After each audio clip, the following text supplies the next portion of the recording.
पूरे हिमाचल प्रदेश के लिए बहुत ही हर्ष की बात है। 5th पोजीशन पे पहुंचना एक बहुत बड़ी, मैं समझता हूँ, एक उपलब्धि है। आने वाले समय में जो 2.5 वर्ष की अवधि वर्तमान सरकार की है, शिक्षा विभाग में हम और सुधार के कार्यक्रम करेंगे। हमने लगभग 4000 के आसपास पद आपके बैच वाइज रिक्रूटमेंट के माध्यम से भरे थे और उसका ही परिणाम है जो आपकी संख्या 350 के आसपास विदाउट टीचर स्कूल्स की थी, आज घटकर मात्र 50 रह चुकी है। लगभग 700 से अधिक हमारे लेक्चरर्स पीजीटी हमने कमीशन के द्वारा उनकी नियुक्तियां की। हिमाचल प्रदेश में शिक्षा के क्षेत्र में खुशी की खबर आई है। हिमाचल में शिक्षा का स्तर बढ़ा है। राष्ट्रीय सर्वे परख में हिमाचल देश में 5वें स्थान पर पहुंच गया है। राष्ट्रीय उपलब्धि सर्वेक्षण 2025 परख के परिणामों में हिमाचल ने राष्ट्रीय स्तर पर बड़ी छलांग लगाई है। इससे पहले साल 2021 में हिमाचल को 21वें स्थान पर आंका गया था। अब 16 राज्यों को पछाड़ते हुए हिमाचल ने 5वां स्थान हासिल किया है। शिक्षा मंत्री रोहित ठाकुर ने कहा कि मुख्यमंत्री सुखविंदर सिंह सुक्खू के नेतृत्व में सरकार की बेहतरीन नीतियों के चलते हिमाचल को शिक्षा के क्षेत्र में बड़ी सफलता मिली है। राष्ट्रीय सर्वेक्षण परख में बेहतर नतीजे लाने के लिए सरकार ने प्रदेश में 3 मॉक टेस्ट करवाए।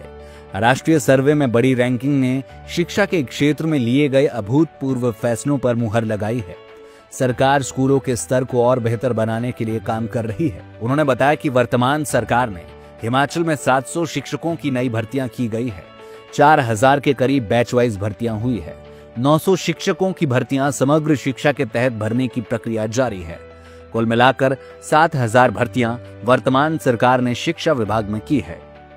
पूरे हिमाचल प्रदेश के लिए बहुत ही हर्ष की बात है और शिक्षा विभाग की तो एक उपलब्धि की बात है कि जो एक अतीत से लेके विशेषकर शिक्षा के क्षेत्र में हिमाचल प्रदेश का नाम रहा था, चाहे हम उसमें डॉक्टर परमार जो हिमाचल के निर्माता रहे, लगभग सभी सरकारों ने अपनी प्राथमिकता शिक्षा को दी थी और उसका ही परिणाम था जो 1947 में मात्र 7% की आपकी साक्षरता थी। 2011 के सर्वेक्षण के अनुसार 83% हो चुकी थी और अगर आप सही मायने में वर्तमान में करेंगे, क्योंकि 10 वर्षों से आपका कोई सर्वेक्षण हुआ नहीं, तो निश्चित रूप में इस दावे से इस बात को कह सकता हूं कि 100% लिटरेट स्टेट के रूप में हिमाचल प्रदेश की भी गिनती आ जाएगी। और अवश्य कहीं ना कहीं कुछ वर्षों से क्वालिटी का स्तर गिरता रहा। जो भी सर्वेक्षण आए वो आपके सामने थे। विशेषकर जो पिछली सरकार के कार्यकाल के दौरान 2-3 सर्वेक्षण आए थे, सर्वेज आए थे, वो हमसे सबके लिए चिंताजनक थे, निराशाजनक थे। जहां नेशनल असेसमेंट सर्वे जो गवर्नमेंट ऑफ इंडिया कंडक्ट करता है, हर प्रांत में कंडक्ट करता है, 2021 में जब सर्वेक्षण आया, जहां हिमाचल प्रदेश अतीत में टॉप 5 स्टेट्स में हमारी गिनती हुआ करती थी, ये हमारे लिए एक बहुत बड़ा धक्का था कि हम 21वें स्थान पे पहुंच चुके थे। असर की रिपोर्ट आई, वो भी पिछली सरकार के कार्यकाल के दौरान का, उसमें सारी बातें थी। उसके अनुसार भी जो हमारा 8वीं का बच्चा था वो 3rd का, मैं समझता हूँ, करिकुलम आपका सब्जेक्ट पढ़ने में असमर्थ था और सिलेबस पढ़ने में असमर्थ था। इसी तरह से परफॉर्मेंस ग्रेडिंग इंडेक्स ये भी एक मानक है जिसके माध्यम से आपके शिक्षा के स्तर का पता लगता है। उसमें भी हम 18वें स्थान पे पहुंच चुके थे 2022 के अंत पे, जहां वर्तमान सरकार को चरमराई हुई आपको आर्थिकी मिली थी। इसी तरह से अगर हम शिक्षा क्षेत्र की बात करें, वो भी व्यवस्था मिलती जुलती थी। एक बहुत बड़ी चुनौती थी, चैलेंज था, लेकिन निश्चित रूप में जहां मैं एक शिक्षाविद तो नहीं लेकिन एक हार्ड टास्क मास्टर हूं और माननीय मुख्यमंत्री जी के आशीर्वाद से अपने समस्त हमारे अपने विभाग के हमारे अधिकारी, कर्मचारी, हमारे सभी जो हमारे टीचर्स है, नॉन टीचिंग स्टाफ है, सबके सहयोग से जो हमने चुनौती स्वीकार की थी, बहुत से हमने फैसले लिए, कठोर फैसले भी लिए और मन में यही बात थी कि हम अवश्य वर्तमान में कठोर फैसले ले रहे हैं, लेकिन आने वाले समय में दूरगामी इसके निश्चित रूप से अच्छा प्रभाव पड़ेगा। लेकिन दूरगामी तो खैर दूर की बात थी, मात्र ही 1.5-2 वर्षों के अंदर इसके परिणाम आने प्रारंभ हो गए।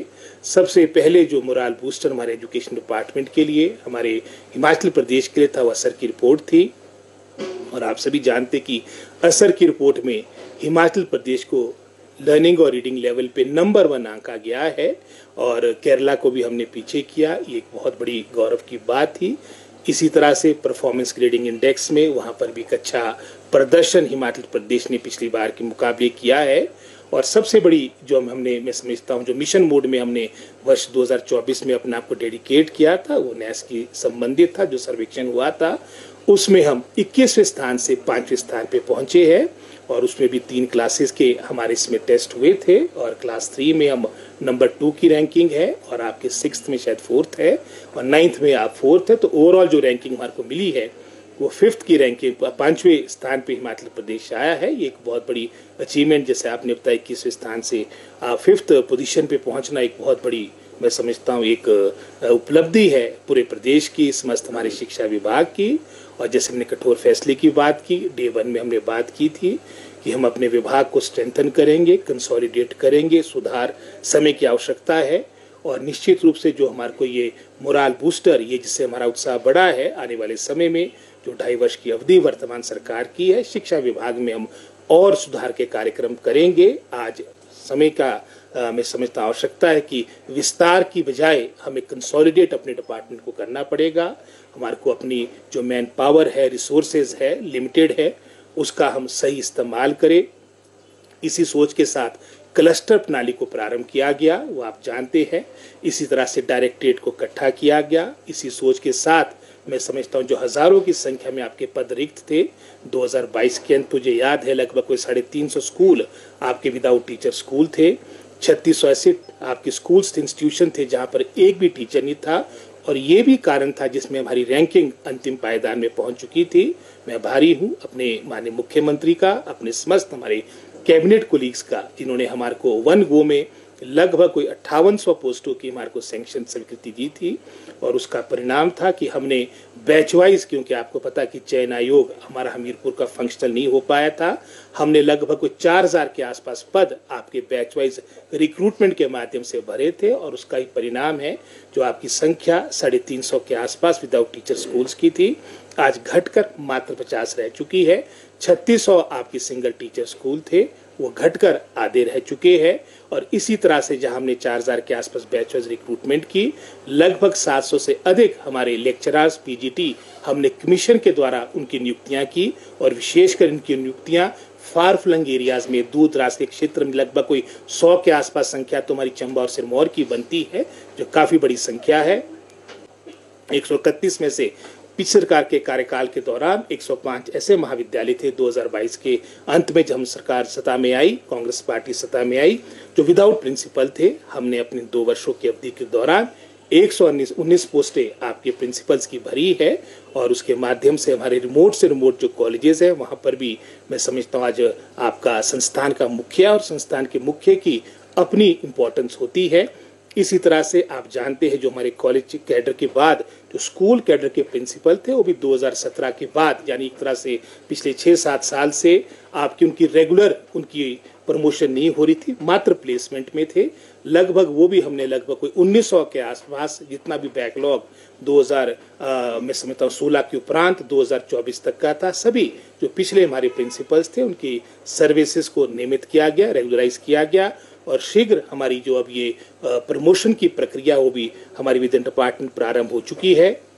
आने वाले समय में मैंने टाइम बाउंड कहा है कि 2 मंथ्स के अंदर हमारे प्रिंसिपल, हमारे चाहे उसमें स्कूल कैडर की बात आती है, चाहे कॉलेज कैडर की बात आती है, चाहे PGT की बात आती है, इन सभी की प्रमोशंस हमारी शीघ्र हो, ताकि हमारे फील्ड में पर्याप्त मात्रा में स्टाफ हो। और जहाँ तक तो प्रिंसिपल्स की बात आती है, जैसे मैंने पहले कहा, उनका बहुत ही महत्वपूर्ण रोल है, एक तरह के हमारे इंस्टीट्यूशन के, हमारे संस्थान के मुखिया है। तो ये सारे बहुत से परिवर्तन किए गए इंग्लिश। लाइव टाइम्स टीवी के लिए शिमला से सोनी की report. From healing in hospitals to discovery in labs, from art to agriculture, this is more than a campus. This is where futures begin. Shri Guru Ram Rai University, Dehradun, Uttarakhand, where dreams take flight.